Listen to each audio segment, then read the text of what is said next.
Bienvenue dans votre rubrique hebdomadaire intitulée Le Réveil du Phénix. Aujourd'hui, nous revenons au Sénégal avec l'un des plus gros scandales du siècle commis par le régime de Macky Sall.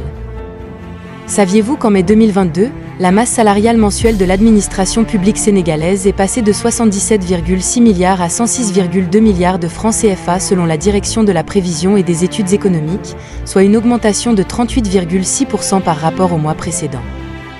D'un coup, pour une augmentation de seulement 2% de l'effectif, ce qui signifie que des hausses massives de salaire ont été opérées en faveur des agents de l'administration publique par un extraordinaire coup de baguette magique. Une augmentation de 5 points d'indice a également été consentie sur les retraites dans cet exceptionnel élan de générosité.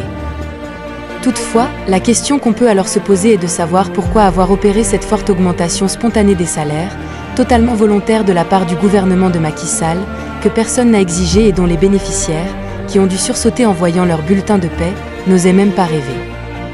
La vérité, quand on analyse le contexte de ce dopage salarial, c'est que nous sortions des élections locales de mars 2022 où le camp présidentiel avait subi un important revers, avec des défaites dans des bastions emblématiques comme Dakar, Guédiawaye, Ziguinchor ou Kaolack, et que nous nous dirigeons vers les législatives de juillet 2022, également à haut risque pour la majorité sortante.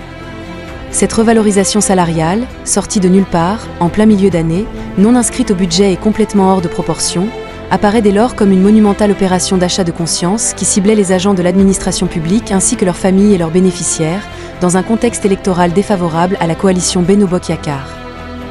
Hélas, toutes ces manœuvres n'auront pas servi à conserver le pouvoir car les Sénégalais en ont décidé autrement.